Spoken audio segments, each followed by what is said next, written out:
November 15th at 4:25 Eastern is circled on my calendar. Patriots Giants at the Meadowlands. We know the G-Men had the Pats number back in 2007. In 2011, of course, winning the Super Bowl. But this time around, New England is favored by 7 to stay perfect.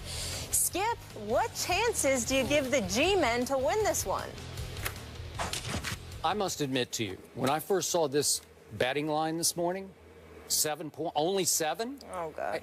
It sort of gave me pause. I thought, well, somebody in Las Vegas, people who are very smart at what they do, they're giving the Giants a little bit of respect here. Just a little bit. It's only 7. I thought it might be 10. And I will be the first to admit to you, Eli Manning against the Patriots scares me to death. I'm not kidding. I'm not faking. I'm telling you from my heart, he scares me to death. Eli Manning versus New England has nuclear capability. You want to know why? He is descended from, as you always say, NFL royalty. Son of Archie, little brother of Peyton. And Eli Manning grew up around pro football thinking he was really great at what he was about to do because his father was really good and his big brother is really good, and he should be really good. He's 6'5", he's got all the talent in the world, and he is the weirdest quarterback in the history of this league. I never know what to make of him. You say Jay Cutler is emotionless and hard to read, and what's your other word, apathetic or whatever. Half the time I think Eli's Jay Cutler, except Eli he's Jay Cutler with 2 of the most unlikely and lucky playoff runs in the history of this league.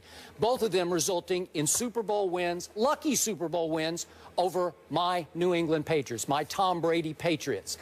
And I never know if Eli cares or doesn't care because he will try anything at any moment, and if it blows up in his face, he just shrugs and goes on because he's Eli Manning. His father's Archie. His big brother's Peyton. He's made all the money he'll ever need in the world, and he just goes on to the next play, which is why Eli Manning has led this league in turnovers, in interceptions 3 times.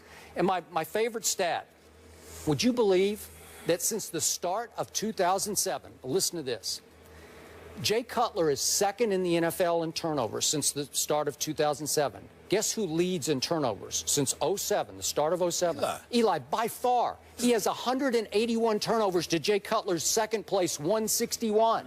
That's Eli Manning. When you least expect it, he will just blow up, and then he'll blow up on you. And listen, those 2 plays in the Super Bowl, the first one to Tyree, it's the biggest pass in a prayer I've ever seen. It's 3rd and 5 at the 44, their own 44. I don't know how he got away because he's not that athletic. And then he just flings it to nowhere. I don't know what Rodney Harrison was doing. He wasn't doing anything. We'll talk about him later in the show. But all of a sudden, Tyree goes up, and it sticks in his face mask. I wouldn't say he wasn't doing anything. Yeah, well, I saw him jump up and you got to get your hand on the ball. It hangs up there for 14 seconds. You got to get your hand on the ball, and it sticks in Tyree's face mask. He'd caught 4 balls all season. This is impossible. And Tom Brady had done what he always does. He had clutched up and thrown the touchdown pass to Randy Moss with a couple of minutes left, and all of a sudden it's 14-10, and all of a sudden it's 17-14 Eli. How did he do that? And then in the next Super Bowl, Eli, they're backed up, they're in jail, they're stuck at their 12-yard line, and he throws one down the chimney to Manningham. It was a great throw. That was a great throw. I got to tell you. But it followed on the heels of the unluckiest throw in Tom Brady's career, because I'm getting ahead of our video here, but just before that, Brady had Wes Welker right down the seam, just wide open. Just lead him a little bit. Just lead him just a little bit, Tom. Hit him in stride. It's going to be a touchdown, and the game's going to be out of reach. But no, he threw it a little behind him. Tom Brady made a bad throw. I said this. I said it at the time. I thought it was a bad throw. I don't recall, That's just me. I'm touched. Okay. That was a moment for me. I said it the next day. A lot of people said Welker dropped the ball. I thought it was a very difficult, because you're going to make Wes Welker, who's not your typical deep threat wide receiver, flip in the air and try to catch the ball over the wrong shoulder. He just made a bad throw. But if he makes a good throw, we're having a different conversation right now. Eli Manning, turnover machine. But Eli Manning made 2 Super Bowl runs that put him on the national map. So will he be afraid of this moment? No. He'll go out there and do what he does. I think that you're a bit too hard on Eli Manning. I can understand the bitterness. It makes total sense because it robbed your boy Tom Brady of not one, but two Super Bowls. And so you haven't gotten over that. You're still lamenting those experiences, the emotions that come with it. You're a bit depressed. You haven't recovered, typically so. I haven't. It's about 8 years ago, one of them, and 4 the other one. But I would say I think it was yesterday. It feels like. I'm looking at Eli's numbers right now. He did lead the league in interception 3 times. Skip. In 2007, it was 20. In 2010, it was 25. Yep. In 2013, it was 27. 27. 27. So that year he had 18 touchdowns to 27 interceptions. Is it? No. It says here. I'm just. Okay. I'm just. Okay. Looking at, no, I was just wondering because that was the year they won the Super Bowl. That's right. It was the year they won the Super Bowl, but he had 20 interceptions. Wow. He had 20 interceptions. What I'm saying to you, Skip, is this. When you look at these numbers, what you're missing is in between. After the 20 interceptions, 10 and 14 over the next 2 years. After the 25 interceptions, just 16 and 15 the next 2 years. After the 27 interceptions, 14 last year, and thus far he only has 6. All I'm trying to say to you is that Eli Manning is a 2-time Super Bowl champion for a reason, and you need to respect that. Then you look at a Reuben Randall. You look at an Odell Beckham Jr. I don't recall Eli Manning having those requisite weapons. Manning's hand was good, and you had some other weapons, but you didn't have an Odell Beckham Jr. on your squad. You look at some of the guys, some of the responsibility, rather, that Tom Coughlin and the Giants organization has placed on Eli Manning's shoulders. You know, it's similar to what is asked of Tom Brady in order to do what he did, except for some reason, whether it's schematically or otherwise, okay, you have continuity with the coordinators, you have continuity with Bill Belichick. Even though you've got the continuity with Tom Coughlin, there's always been some upheaval as to what the offense should be doing because of the offensive line, the lack of protection to Eli, the absence of a running game. There's been a whole bunch of stuff that comes with it. So I don't look at Eli as some marginal quarterback, and I don't talk about him that way. At no time has Eli Manning reminded me of Jay Cutler.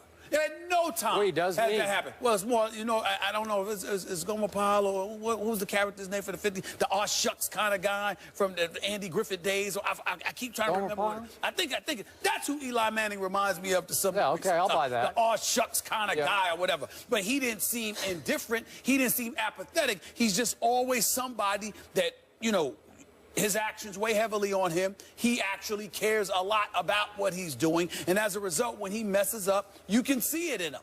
You don't. It's not like I don't see a guy. I've never looked at Eli and felt like he didn't care. No. I don't think it bothers him a bit to throw an interception. I just don't. Oh yeah, that's not. Because he's Eli Manning. Well, listen, that's not the he'll Eli be just fine. He's not going to lose his job. That's not the Eli I see, and I don't think it's the Eli Molly see. No. I think it's the Eli you see because you're trying to knock him because he beat your boy. It's 2-on-1 again. I knew it. I knew it. It's okay. It's 2-on-1. I appreciate the help, but I don't need it. Let me be very, very clear. You haven't gotten over the fact that your boy lost 2 Super Bowls to Eli Manning. Okay, so I'm looking at the QBRs for Eli Manning every full season since 07. Okay. I don't even see one over 66. It's on scale of 0 to 100. Nope. That's how wildly inconsistent he can be. In the 50s, you told me that was average. Okay. So what's the 60s? Okay, 60. It's right? It's just okay. His rating right now is at 7. But here's the point.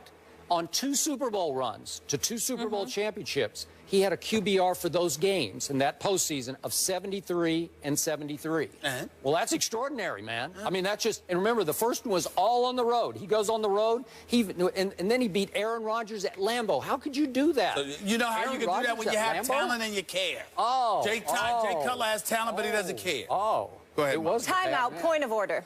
The Godfather quote, you never tell anyone outside the family what you're thinking. That's what Eli lives by. He doesn't show emotion. The Mannings don't show their emotion. It doesn't mean he doesn't care. It means he's not soft. Second point of order. Do you star in a Gatorade commercial? Did I? Yes. Yes, you did. Yes. Well, I think star.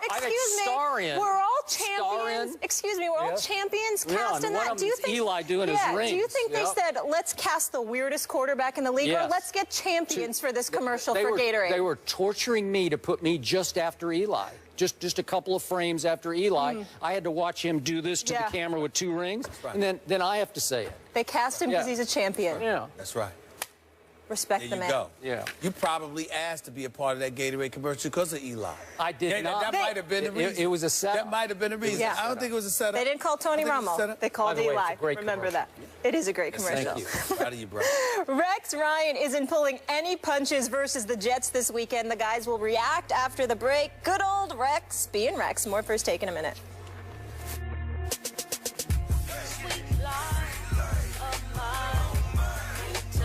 The Bears get their third victory of the season, defeating the Chargers at Qualcomm 22-19. Phillip Rivers threw for 280 yards in the loss, giving him 3,033 for the season. That marks his 10th straight season with at least 3,000 passing yards, tied for the fourth longest streak in NFL history. Pretty impressive. But his team has just 2 wins this season and holds the last spot in the AFC West. Skip, how would you rank Phillip Rivers' career? I don't know for sure. This guy baffles me. He's always baffled me. We did a show in Miami around the time LeBron broke through and won his first ring. Remember that over the Thunder? Mm-hmm. And we had a question in the show about Phillip Rivers. I'm sorry, it's about which athlete needs to break through now. Who has the most pressure on him? So I'm going back, what is that, 5 years almost now? 4 years? And I picked Phillip Rivers. He needs to validate his sort of top 10 ranking as a top 10 or even top 5 quarterback statistically with something big in the playoffs, a big playoff run. And the only way